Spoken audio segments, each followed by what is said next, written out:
আর আগের কন্ডিশনটা দেখে নিন, এটা ছিল আগের কন্ডিশন আর প্রেজেন্ট কন্ডিশন এই, এবং সেই সঙ্গে সঙ্গে পিছনের এরিয়ার কন্ডিশন আপনারা দেখে নিন, ঠিক এরকম একটা কন্ডিশন।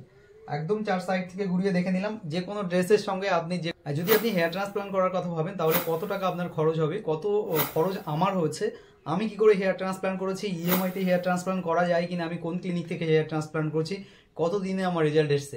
অ্যাকচুয়ালি ব্যাপারটা আপনাকে এটা জানাবো যে আমার মধ্যে একটা মিডিল ক্লাস ফ্যামিলি সুন্দরবন থেকে হেয়ার ট্রান্সপ্লান্ট করেছি আমি, এবং এটা আমার কাছে কতটা চ্যালেঞ্জের ছিল। তো সেটা আজকে আপনাকে জানাবো। এখান থেকে যখন 11 মাস আগে তার থেকে আমি বলেছি আমার হেয়ার লসটা যেভাবে হয়েছিল, আমার হেয়ার লাইনটা যেভাবে রিসিড হয়ে গেছিলো, এখন যে রেজাল্টটা দেখতে পাচ্ছেন যে কোনো লুকের সঙ্গে যে কোনো ড্রেসের সঙ্গে আমাকে ঠিক কেমন লাগছে অবশ্যই আপনারা কমেন্ট করে জানাবেন। এটা অবশ্যই আপনাদের ভালোবাসা, আপনারা প্রতিটা মুহূর্তে আমাকে সাপোর্ট করেছেন। আর আপনার সব থেকে বড় কথা যে একটা টাইমে হেয়ার চলে গেলে যে প্রবলেমটা ফেস করতে হয়, যেভাবে নিজেকে অকওয়ার্ড লাগে, কোথাও রিপ্রেজেন্ট করতে পারা যায় না, কোথাও কথা বলা যায় না মানুষের সামনে গিয়ে, কোনো মানুষের কাছে গেলে গুরুত্ব পাওয়া যায় না হেয়ার চলে গেলে, এই সমস্যাগুলো আমরা জানি যে আমাদের যাদের হেয়ার ফল হচ্ছে অবশ্যই আপনারাও ঠিক সেম সমস্যা আমার মতোই হয়তো ভুগছেন। তবে একটা কথা বলি, আমি কিন্তু সত্যি সত্যি একটা মিডিল ক্লাস ফ্যামিলি, আমার মিডিল ক্লাস ফ্যামিলি থেকে আমি উঠে এসেছি সুন্দরবনের একটা রুরাল পরিবেশ থেকে, এবং সেখান থেকে হেয়ার ট্রান্সপ্লান্ট করার জন্য আমাকে কি পরিশ্রম করতে হয়েছে। বাট আমি মনে হচ্ছিল যে না, আমাকে হেয়ার ট্রান্সপ্লান্ট করতে হবে, আমার লুকটাকে ফিরে পেতে হবে। আজকে যে লুকে ফিরে এসেছি, যে লুকে আপনাদের সঙ্গে কথা বলছি, সত্যি সত্যি বিশ্বাস করুন এরকম কনফিডেন্সের সঙ্গে কথা কিন্তু আমার যখন হেয়ার ছিল না আমি বলতে পারতাম না।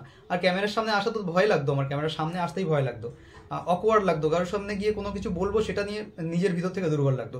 সেইটাকে ওভারকাম করতে পেরেছি আজকে 11 মাস।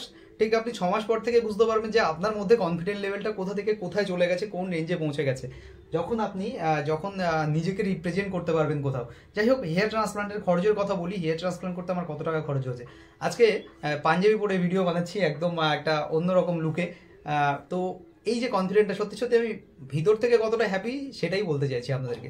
হেয়ার কাটিং করেছি, লুকিং কেমন এসছে অবশ্যই আপনারা জানান। পুরো লুকটা সাইড থেকে দেখুন, সাইড থেকে ঠিক এরকম লাগছে দেখতে, এবং দুটো সাইড থেকে এরকম দেখতে লাগছে। অবশ্যই আপনারা কমেন্ট করে জানাবেন, অবশ্যই আপনাদের ভালোবাসা, অবশ্যই অনেক অনেক সাপোর্ট করবেন, অনেক শেয়ার করবেন। কারণ এরকম আমি হেয়ার ট্রান্সপ্লান্ট করেছি এখান থেকে 11 মাস আগে, আর 11 মাস পরে সেরকম একটা রেজাল্ট পেয়েছি। তার মধ্যে কি ফেজ আমাকে ওভারকাম করতে হয়েছে। ব্যাপারটা প্রথমত খরচের কথা বলি। অনেকে বলছেন আমার কতটা গ্রাফট লেগেছে, তো আমার না 3000 গ্রাফট লেগেছিল। 3000 গ্রাফটের সার্জারি, যে এরিয়াটা এখান থেকে নিয়ে এই এরিয়াটা নিয়ে শুরু করে এই এরিয়া পর্যন্ত পুরোটা কিন্তু ট্রান্সপ্লান্টেড হেয়ার। এটা হচ্ছে ট্রান্সপ্লান্টের প্রথম গল্প। 3000 গ্রাফট কেন লেগেছিল, কারণ ডেন্সিটিটা আপনারা দেখলে বুঝতে পারবেন যে কি ডেন্সিটিতে হেয়ার ট্রান্সপ্লান্ট করা হয়েছে, যে কারণে আমার 3000 গ্রাফট লেগেছে। তো এটা হলো সেকেন্ড পার্ট। খরচ কত হয়েছে, আমার 20 টাকা করে পার গ্রাফটের কস্ট ছিল। 3000 গ্রাফট অনুযায়ী 60,000 টাকা খরচ হয়েছিল। দাদা শুধু কি 60,000 টাকা খরচ হয়েছিল না অন্য কোনো খরচ হয়েছিল? না, শুধুমাত্র 60,000 টাকা আপনাকে ক্লিনিকে পে করতে হবে। আপনি কি ওয়ান টাইমে পে করেছিলেন নাকি না আপনি একেবারে দিয়েছিলেন নাকি ইএমআইতে করেছিলেন? না, আমার একবারে দেওয়ার মতো যদি হতো না, আমি তাহলে সত্যি বলছি আপনাদেরকে, আমি হেয়ার ট্রান্সপ্লান্টটা করতে পারতাম না। ক্লিনিকে ইএমআই আছে, তো আমি ইএমআইতে একদম প্রথমে কিছু ডিপোজিট করেছিলাম এবং তারপরে প্রত্যেক মাসে ইএমআই দিয়েছি, এবং নো কস্ট ইএমআই, এক্সট্রা একটা টাকাও আমাকে দিতে হয়নি। তো নো কস্ট ইএমআইতে আমি হেয়ার ট্রান্সপ্লান্ট করেছি পুরো 60,000 টাকা। এটা ছিল না আমার 3000 গ্রাফটের সার্জারি, ক্লিনিক একদম সুন্দর করে ডেন্সিটি দিয়ে রেজাল্ট। আর সত্যি সত্যি ভালো ক্লিনিকের এই একটা ফেসিলিটি, ওনারা সমস্ত রকম ফেসিলিটি প্রোভাইড করে, এবং সেই সঙ্গে সঙ্গে ওনারা সব সময় পেশেন্ট কেমন আছে এই আপডেটটা নেওয়ার, আমার কোনো সমস্যা হচ্ছে কিনা, এখনও আমার কোনো সমস্যা হচ্ছে কিনা, এগুলো কিন্তু সবসময় আপডেট নেয়। এটা একটা বড় জিনিস। অনেকে আমি বাইরের অনেকে আমাকে বলে দাদা এখানে কেমন হয় ওখানে কেমন হয়। দেখুন আমি কিন্তু কলকাতা থেকে হেয়ার ট্রান্সপ্লান্ট করেছি, তাই কলকাতার কথাটাই আপনাদেরকে জানাচ্ছি আমার ভিডিওগুলোর মধ্যে। তো কলকাতা থেকে হেয়ার ট্রান্সপ্লান্ট করে আজকে 11 মাস 15 দিন পরে এসে এরকম একটা অবিশ্বাস্য রেজাল্ট পেয়েছি, সুন্দর একটা লুকিংয়ে ফিরে এসেছি, আপনাদের সামনে দাঁড়িয়ে কথা বলতে পারছি। 60,000 টাকা খরচ করেছি, শুধুমাত্র ক্লিনিককে পে করতে হয়েছিল, আর 3টে কিন্তু পিআরপি আমার তার মধ্যে ইনক্লুড ছিল আমার হেয়ার ট্রান্সপ্লান্টের মধ্যে, এবং সেই 3টে পিআরপি অলরেডি আমার নেওয়া কমপ্লিট হয়ে গেছে। যারা ভিডিওগুলো দেখেননি আমার চ্যানেলে ভিজিট করে দেখে নিন, পুরো পিআরপির ভিডিওগুলো পাট করে আমি দিয়েছি, ইভেন শর্ট ভিডিওতেও আমি পোস্ট করেছি। এবার তারপরে কি কোনো খরচ আছে? হ্যাঁ, তারপরেও কিন্তু খরচ আছে, কিন্তু সেটা খুবই কম। কেন খুবই কম? কেন খুবই কম বললাম, তার কারণ হচ্ছে এটা হেয়ার ট্রান্সপ্লান্টের পরে আপনাকে শুধুমাত্র মিনক্সিডিল কিনতে হবে। এখনো পর্যন্ত আমার এই 11 মাস 15 দিনে আমি 4টে ডাবার মিনক্সিডিল ব্যবহার করেছি।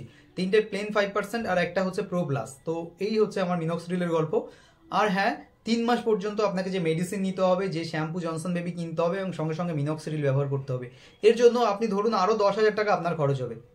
আপনি যত টাকায় সার্জারি করছেন তারপরে আপনাকে ধরে নিতে হবে, মানে আমার অনেস্টলি 10,000 টাকা লেগেছে, এক্সট্রা যে মেডিসিনগুলো কিনতে হয়েছে সেই মেডিসিনগুলোর জন্য আমাকে 10,000 টাকা পে করতে হয়েছে। এই ছিল আমার টোটাল ওভারঅল কস্টিং। এর বাইরে আমার 1 টাকাও কস্টিং নেই। আর এরপরে আপনারা কি ভিডিও পেতে চাইছেন অবশ্যই আমাকে কমেন্ট করে জানান। ডিসক্রিপশনে হোয়াটসঅ্যাপ নাম্বার দেওয়া আছে, আমার কমেন্টে হোয়াটসঅ্যাপ নাম্বার পিন করা আছে। আপনারা অবশ্যই হোয়াটসঅ্যাপ করে আপনাদের কি সমস্যা আছে, আপনাদের হেয়ার ট্রান্সপ্লান্ট করতে কত টাকা খরচ হতে পারে, হেয়ারের কোনো সমস্যা থাকলে অবশ্যই আমাকে জানাতে পারেন। আমি চেষ্টা করবো ডাক্তারবাবুর সাথে পরামর্শ করে আপনাদেরকে সেই রিপ্লাইগুলো সবসময় আপনাদের কাছে পৌঁছে দেওয়ার জন্য। আমি সর্বদা আপনাদের জন্য আছি। অবশ্যই আমাকে সাপোর্ট করবেন, চ্যানেলে নতুন হলে চ্যানেলটিকে সাবস্ক্রাইব করবেন। আর সবশেষে ফাইনাল 11 মাস 15 দিনের রেজাল্টের অপেক্ষা করছেন আপনারা, তো আমি রেজাল্টটা আপনাদেরকে একটাবার দেখিয়ে দিই। যে রেজাল্টের অপেক্ষা আপনারা সর্বদাই করেছেন, তো এই হচ্ছে আমার হেয়ার ট্রান্সপ্লান্টের জন্য। আচ্ছা, একজন ভিউয়ার্স আমাকে প্রশ্ন করেছিল, দাদা আপনি সবসময় না হেয়ারগুলোকে ওপর থেকে দেখান, তো হেয়ারটাকে নিচু করে তারপরে ওপরে করুন। তো আপনাদের জন্য আজকে একদম হেয়ারটাকে সামনের দিকে নামিয়ে দিলাম, আপনারা দেখে নিন কি অবস্থা। এই হচ্ছে আমার হেয়ারের কন্ডিশন। তো এই কন্ডিশন আর আগের কন্ডিশনটা দেখে নিন, এটা ছিল আগের কন্ডিশন আর প্রেজেন্ট কন্ডিশন এই, এবং সেই সঙ্গে সঙ্গে পিছনের এরিয়ার কন্ডিশন আপনারা দেখে নিন, ঠিক এরকম একটা কন্ডিশন। একদম 4 সাইড থেকে ঘুরিয়ে দেখে নিলাম। যে কোনো ড্রেসের সঙ্গে আপনি যে কোনো কালারের সঙ্গে যে কোনো ড্রেস যে কোনো হেয়ার স্টাইল কিন্তু সম্ভব হেয়ার ট্রান্সপ্লান্ট করলে। আর আজকের হেয়ার স্টাইলটা একটু অন্যরকম, সঙ্গে সঙ্গে সবটাই ভিন্ন রকম। আমি চাই সব সময় ভিন্ন ভিন্ন কিছু আপনাদেরকে রিপ্রেজেন্ট করার, যেগুলো আপনারা খুব বেশি বেশি করে ভালোবাসবেন, খুব বেশি ন্যাচারাল মনে হবে। পরবর্তীতে কি ভিডিও পেতে চাইছেন, আউটডোরে পেতে চাইছেন, স্নানের ভিডিও পেতে চাইছেন, হেয়ারের কি ধরনের ভিডিও আপনারা পেতে চাইছেন সে বিষয়ে আমাকে জানাবেন, সেই বিষয়ে আপনাদেরকে জানাবো। আর আজকের ভিডিওটা অবশ্যই খুবই স্পেশাল হলো, কারণ আজকে যে রেজাল্টটা আপনারা দেখতে চেয়েছেন সেই রেজাল্টটাই আজকে আপনাদেরকে দেখালাম। আর সবশেষে চ্যানেলে নতুন হয়ে থাকলে অবশ্যই চ্যানেলটিকে সাবস্ক্রাইব করে সঙ্গে থাকবেন। আর আমার লুকিংটা কেমন হচ্ছে কমেন্ট করে জানান। যে কোনো প্রশ্ন থাকলে ডেসক্রিপশনে হোয়াটসঅ্যাপ নাম্বার দেওয়া আছে, আমাকে জানান। ভিডিওটা দেখার জন্য আপনাদেরকে আজকে অসংখ্য অসংখ্য ধন্যবাদ জানাচ্ছি আমি।